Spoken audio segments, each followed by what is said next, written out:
Welcome to the Real Life Resilience Podcast. Stories of recovery from life's most difficult trauma with Stacy Brookman. It's super important for the brain to know that it's in control of something. What's happening to your brain when you're listening to it is it's lighting up your whole brain and it's activating every sub-region. So you're kind of turbocharging your brain. So what I like to teach people how to do is just to prescribe themselves their own power playlists. Playlists are prescriptions. Hey guys, this is Stacy Brookman, and I'm glad you're listening to Real Life Resilience, the podcast with resources to help you be a more resilient person. Our guest today is a speaker and author and a board-certified music therapist. So if you want some real insights into how to specifically use music to become more resilient, then stay tuned. Before we discover more, let me share something with you that might change your life. Did you know that writing your life stories can help you heal? Writing during tough times actually boosts your immune system and helps you realize the lessons meant to be learned from your experiences. If you're ready to let go of the past and embrace a future self who is wise and resilient, join us for our next free webinar. How to leverage your tough life stories to build strength and resilience. In this webinar, you'll learn the 4 research-backed steps to help you become a more resilient person through writing your story. Whether you have never written anything in your life and you hate writing, or you enjoy writing or journaling occasionally, or you're an expert writer, this webinar will teach you the exact technique that anyone can use to write their story and become a more resilient person in the process. Register for our free webinar at stacybrookman.com/webinar. I look forward to seeing you there. I love to hear from listeners personally, and I answer my own emails. So drop me a line and let me know what you found interesting in this episode, or to ask me a question. My email is stacy@stacybrookman.com. Now let's welcome music therapist Tim Ringgold. Hey, Tim, how are you? I am so excited to have Tim Ringgold here. He's a board-certified music therapist. He's a speaker and he's an author. And of course, he's a TEDx Talk presenter, right? Woohoo! That is awesome. Actually, I don't know. Are you one of the only ones that have actually sung on a TEDx Talk? Let me ask you that real quick. That's a good question. There aren't many. It's, people are scared enough to speak on stage, much less sing on it when it comes to TED. Right. So, oh my goodness. But your book is Sonic Recovery, Harness the Power of Music to Stay Sober. And I think that is amazing. So we're going to dig into what type of power does music have in our lives? We're going to really dig into that. But first, tell me a little bit about how you got into music and how did you start to understand that music really helps you as a person? Sure. Well, thanks again for having me on. This is a joy. I started out like most people, music was around as a child. I was on stage when I was 4. I sang my first solo when I was 4. Not everybody starts singing that early, but I remember with older siblings and my mom, there was always music playing in the house. It was and then at church, we're always singing at church. And so it was I grew up inside of music from, as my earliest memory. And I had a career in music as like a performer and loved it, but it was more of a performance out for entertainment context, right? Mm-hmm. And then on April 18th, 1995, my whole world changed. I'm a 22-year-old young man, and I'm actually at a concert, and I'm rocking and having a great time. And what I didn't know was happening at that same moment was my 5 best friends were being murdered. Oh my gosh. Yeah. Whoa. I went to 5 funerals in 4 days. Oh my goodness. And it was like Groundhog's Day from hell. I woke up every day and buried another friend. And then I drank and smoked everything I could to try to numb the pain, none of which worked. Went to sleep, woke up, buried another friend.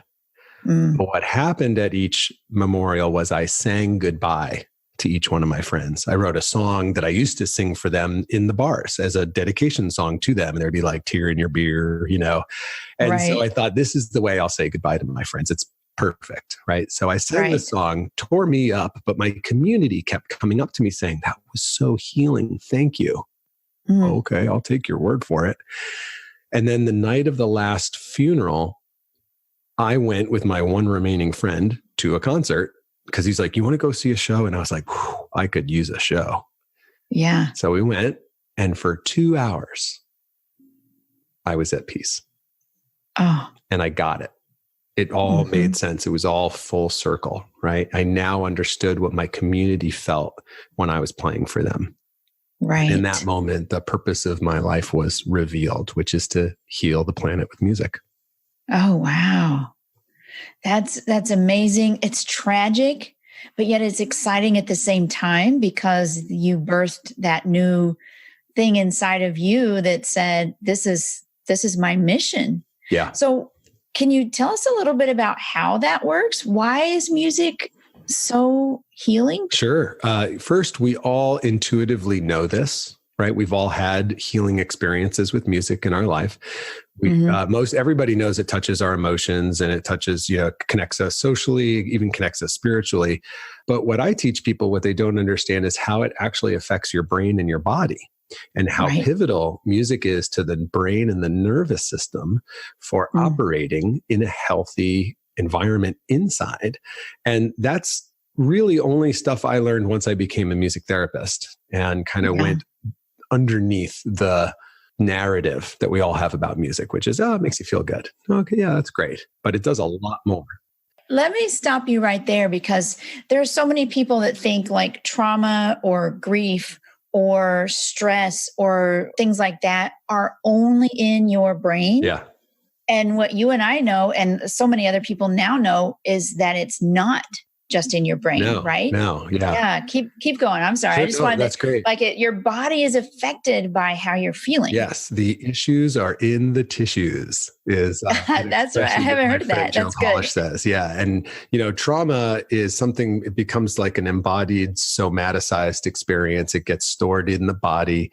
There's two great authors, Peter Levine and Bessel van der Kolk, who have done great research, written great books on the topic. So people should just go read their stuff for more on that. Absolutely. But basically, the short story is, for decades, the psychotherapy world thought that if we just talked about trauma, that we could process it verbally. And that was ineffective. And what they found was things that were experiential, that were nonverbal, that required us moving our bodies to express, which means to squeeze out that energy, were more effective. And those modalities include music therapy, dance therapy, EMDR.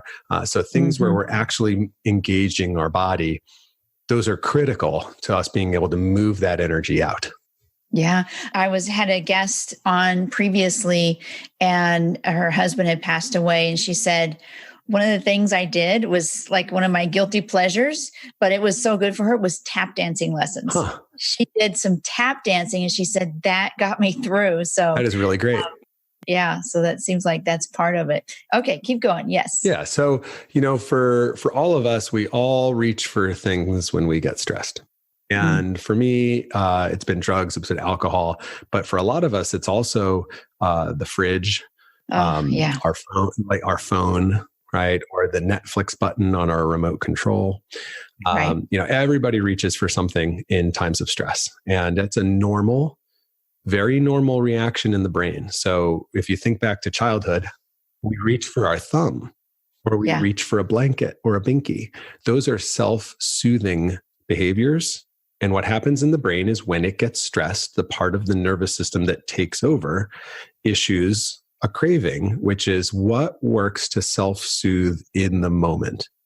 Not what's good for me, not what's going to create a great future. No, what is going to soothe me in the moment? And as we grow, we just explore the physical world around us, and we reach for things to self-soothe.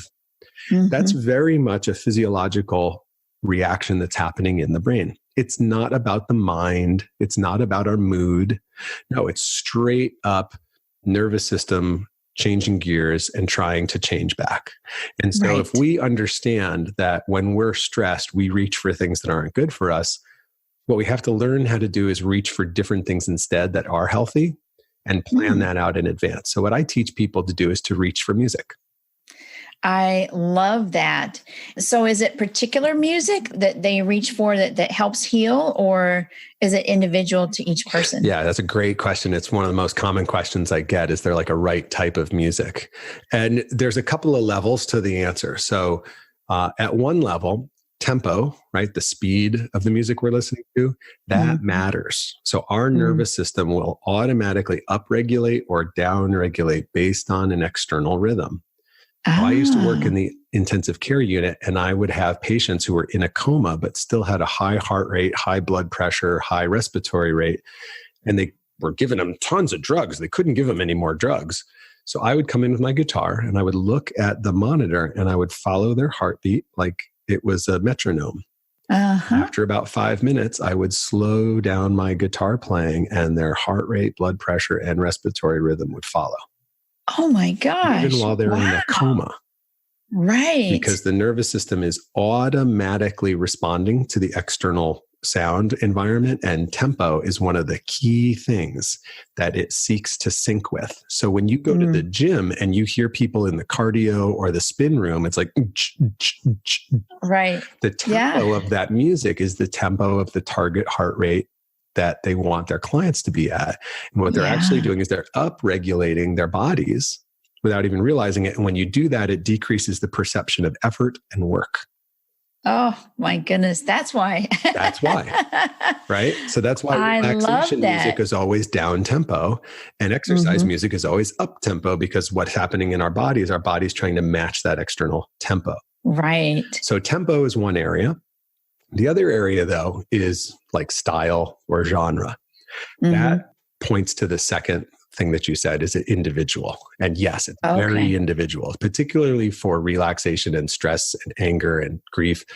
Like the patient is the DJ, is the way, I used to say, so if you have the symptoms, you get the dial, and because music's very subjective. And if you play me Barbra Streisand or Celine Dion, not only will I not relax, it'll induce a stress response in me. Right. And you know this, like we all have this. We have the music we love and we have the music we hate. And it's very we're very passionate about those two extremes. And you can't subject someone to music they don't like. It will induce a stress response instead of relieve it. Wow, this is fascinating. It really, really is. So tempo, does it matter whether you're up tempo or down tempo? Let's say you've experienced some trauma. Does it matter just to change the tempo or match the tempo, whatever that is, whether it's up or down, or do you want to go down or up? Well, yeah. It depends on where you're trying to move yourself. So if you're, so for example, in times of grief, depression is a normal and natural response to a loss. And so for me, that's a very down energy time where I'm really having a hard time getting my body and my mood and my thoughts up to activities of daily living functioning level. Right. So I'm down. And if you just hit me right away with high tempo music, it might crush me. It just might be just too much. I can't take it. Right. But if I start out with something peaceful, something mellow, something that's beautiful to me, and I go into the music, right? I'm actively listening to it. I might be walking to it. I might be meditating to it. Then once I'm in the music, then you can start to move me up, right? And we can ratchet it up. So what I like to teach people how to do is just to prescribe themselves their own power playlists. Ooh, we all know what, playlists are prescriptions. And so we think about, I have an exercise playlist. I've got a study playlist. I've got a road trip playlist, right? I got a cleaning the house playlist. I've got a repair playlist because I hate to do repairs. So it's actually really angry music I listen to when I'm repairing things. Because I'm like, I can't stand doing this. And I get it done when I have that playlist on, right? So what you do is when you build these playlists, if you know where you are and where you're trying to go, you mold your playlist like that. So you start out with something peaceful and then you warm up. Right. And just like we warm up the body and exercise musically, that it works really well. And we have like fancy terms for that in our clinical world, but we always want to meet the person, which is us when it's self-care, where we are. Right. Acknowledge what we're feeling. And only once we get that resonance, then we can really move. Yeah. I love that because first of all, that helps you be in control, and you may not be in control of the trauma that's going around you, right? There might be circumstances that are out of your control. There might be friends, family members. There might be, whatever it is, whether it's in the past or in the current, you're not in control of that, but you are in control of your playlist. Yes. That's genius. It's super important for the brain to know that it's in control of something. Because when it's experiencing a perception of no control, that's stressful on the brain. The brain does not like to be in situations where there's an enforced loss of power. So that's going to trigger the stress response. Then we're going to start triggering cravings. We're going to reach for the wrong things, and we're going to kind of, vicious circle. Yeah. So then when you prescribe music, do you prescribe it at certain times of the day, once a day, 6 times a day? Yeah. Or whenever you feel like you need it? It's so goal oriented that it's not standardized. Okay. So it depends on what you're trying to accomplish. So I'll walk you through a day for me. Like in the morning, I'll start out the meditation music. First thing we do is really peaceful. But then the exercise music I move to after I've walked the dog is really up tempo. Right. And then if I need to do charting or like computer work where I have to really focus and get on and off that computer fast, then I need to put on some like mid-tempo, like not super dance music, but not relaxation music, something that's like awake, alert and what that does is it really turbocharges my brain, and it really activates my brain, and it actually activates my focus. That's why so many kids study to music. What's happening to your brain when you're listening to it is it's lighting up your whole brain, and it's activating every sub-region. So you're kind of turbocharging your brain. I love that. Yeah. So for people with ADD, ADHD, using music to study or to do math or to do some sort of like cognitive load is really a good idea. As long as it doesn't have lyrics, because then you start to listen to the lyrics instead of focus on the task. So, okay. Well, that's something. My daughter has ADHD and she's like self-discovered opera. Brilliant. And so she's like, I'm hear her listening to opera. Well, first she discovered the 80s. I'm like, oh, I'm singing along to that. Then she discovered, other things and musicals and now she's discovered opera. Wow. So she studies to that, but she doesn't understand the words. So that's okay because she's not focusing on the words. She's focusing on the music. That's right. And for some of us, and this is what's so fascinating, like once you peel away the top level about music, you find that it really isn't the ocean of what it can do, what it does do. Yeah. So for example, listening to music you already know. Your brain doesn't process the lyrics in the prefrontal cortex at that point because it's automatized it, right? So now we're in a different part of the brain. And so we're not actually focusing on the lyrics. They're just another instrument in the background. Right. Oh, yeah. New music, if we don't know the lyrics, one of two things usually happens. We don't focus on the lyrics and we just listen to the sound of the voice. But every once in a while, a lyric will capture our attention or our focus, and what was that? That was really cool. And then we kind of get sidetracked. So even within listening, there's layers of how we can listen to the music and have it support us. And one of the things is to listen to the voice just as an instrument and to really let lyrics fall back.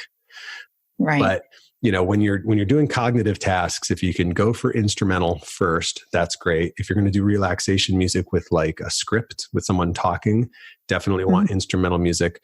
Because if someone's singing or chanting, then you're going to have two voices.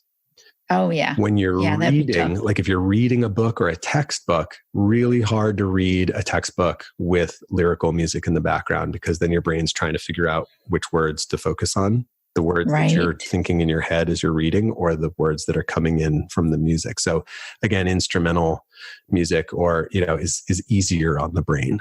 Wow, this is just fascinating. So tell me a little bit about what music has done with some of your patients. Like, how do you use music in your therapy? Yeah. So there's 5 outcomes that we really focus on for music. And music helps you stay present, helps you open up, helps you be creative, helps you escape stress, and it helps you reconnect.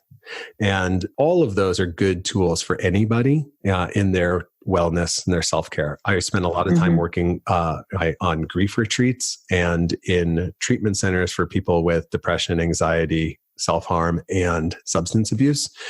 So those categories are where symptoms are higher, right? Symptoms are higher in grief. Symptoms are higher in mental illness, addiction. So we really want to empower them to lean on music and reach for music, right? But any of us on a daily basis, as part of our self-care and our own wellness, we want to be staying present. We want to be able to open up, be creative, escape stress when it comes, and then stay connected to the people that are important to us. And music can accomplish all of those in different ways. So one day we might make, and there's 4 ways we actually we will make it, we'll listen to it, we'll write it, or we'll relax to it.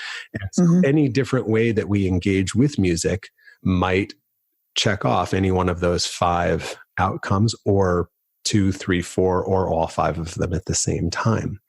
Right. The clients don't know that that's what we're up to. Right. That's the best part about using music. So let's just take staying present, for example. If I play a beat, right? If I'm like, check this out. I want you to just try to tap along with, okay. So just tap on whatever you got. I got this cool little drum here, right? It's called a sound. Okay. I'm going to play a beat and your job is to just match the beat. Ready? Okay.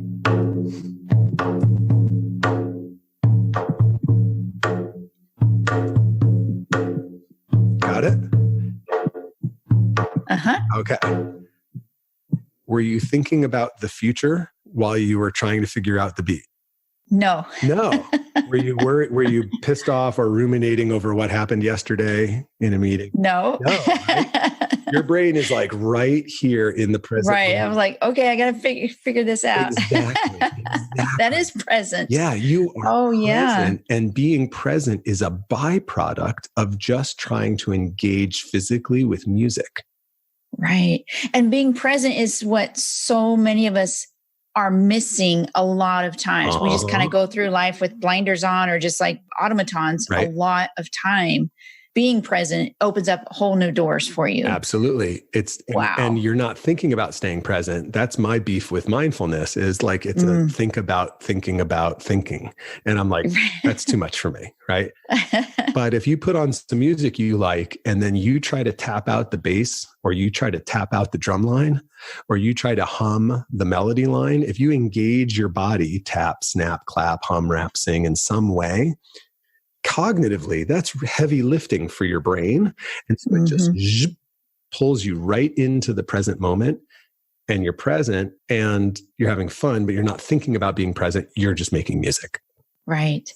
Now, let me ask you this. This is a hard question. So you're present for that period of time, for that song or for that playlist, but your problems are still there. Yep. Does being present, like focusing at one point in time, then help you beyond that? Yeah. So here's what the beauty of what happens when you make music, particularly when you engage with the music. A couple of things are happening. A, your focus is in the present. You have any control over the past or the future? No. Nope. Where is the only place in time that you've got a shot at having any control?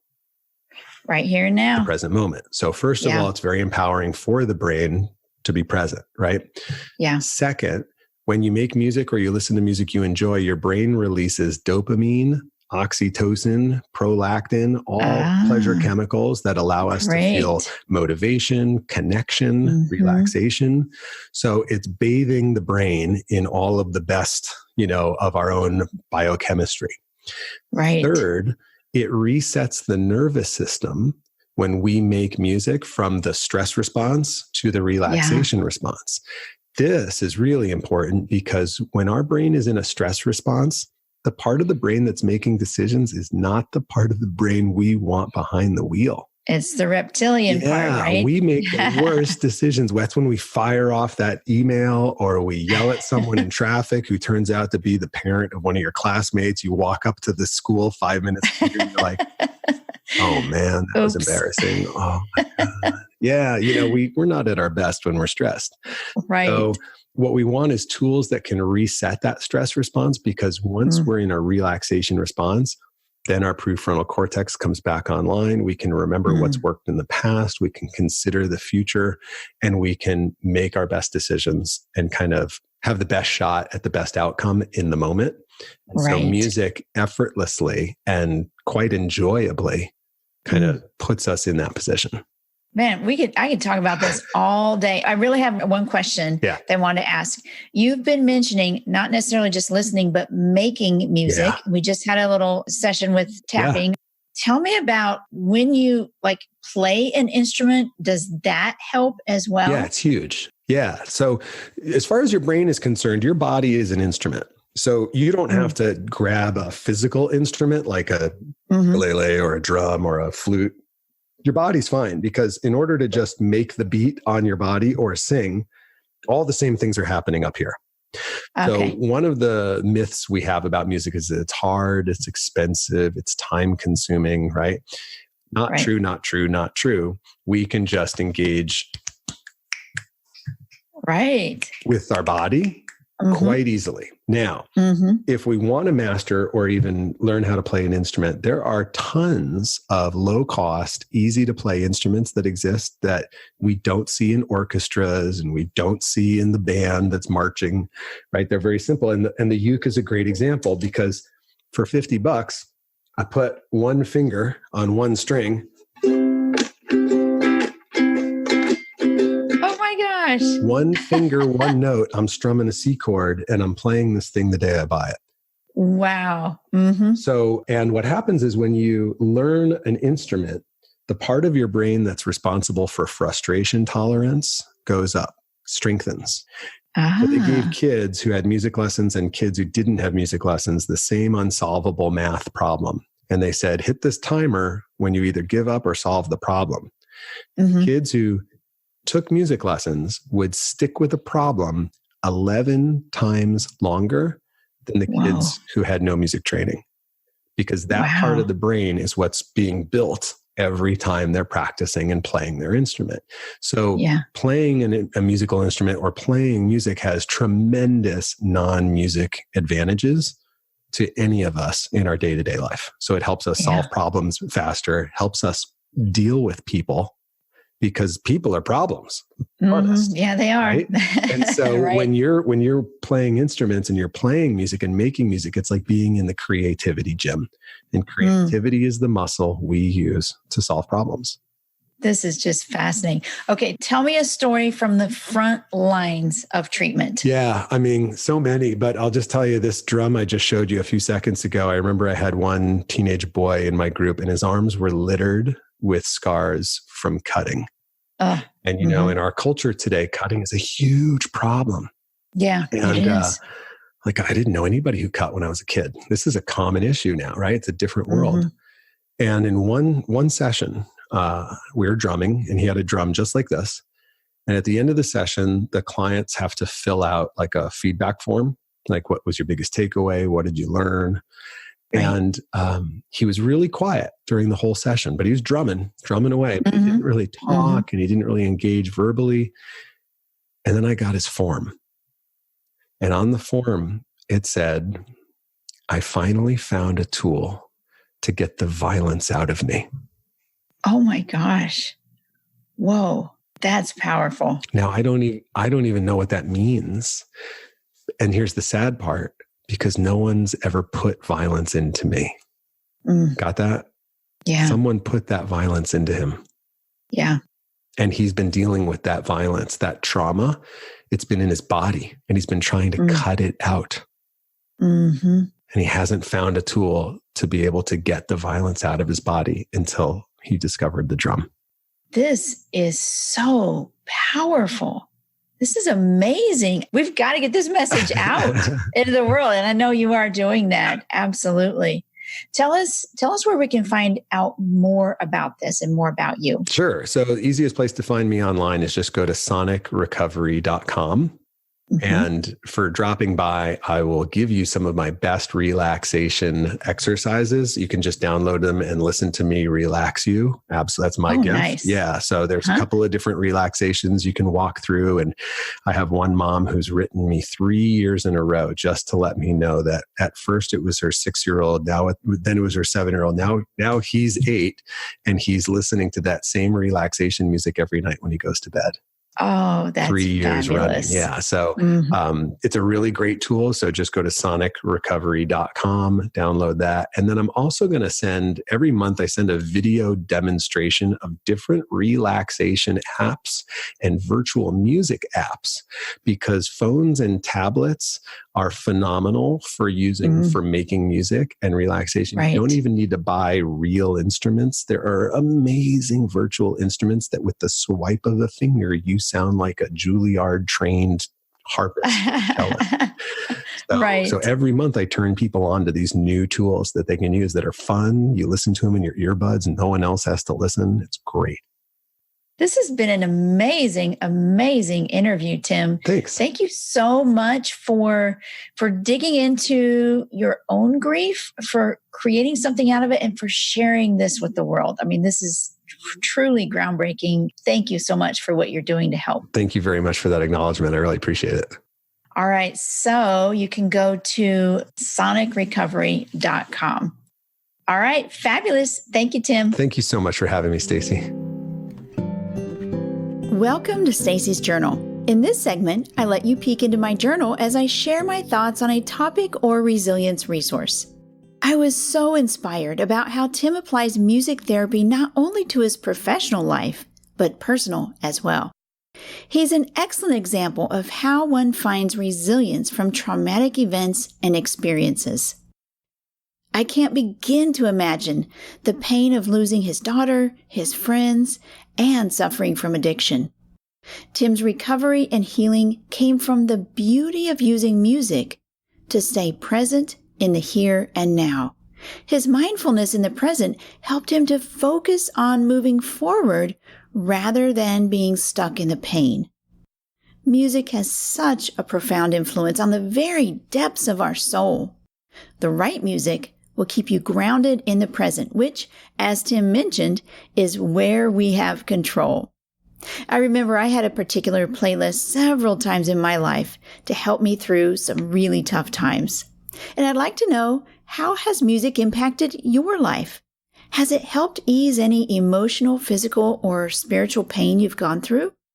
I'd love to hear about it. Share your comments below this episode. That's all we have for today. Last episode, Stephanie McPhail talked about having a history of bad relationships and how she finally picked the right guy. So if you need to pick your relationships better, you might want to go back and have a listen. Next week, Kristen Gerard will share insights into how she came back from suicidal thoughts and how she now shares her artistic talents to help people see themselves in a new light. Before you go, don't forget to sign up for the webinar. Head over to stacybrookman.com/webinar for that. It's called Real Life Resilience, Using Your Tough Stories to Build Strength. You know, writing about my life helped me use my past tough experiences to make my future self wiser and more resilient. And it can help you too. This webinar is designed to give you a shortcut. I'm going to give you the 4 simple steps to help you take advantage of what I've learned and to help you become a stronger, more resilient person too. One more thing, we're having fun counting down the 100 plus most important memoirs of the past 200 years. Today we're taking a look at Darkness Visible, published by William Styron in 1990, a work of great personal courage and a literary tour de force.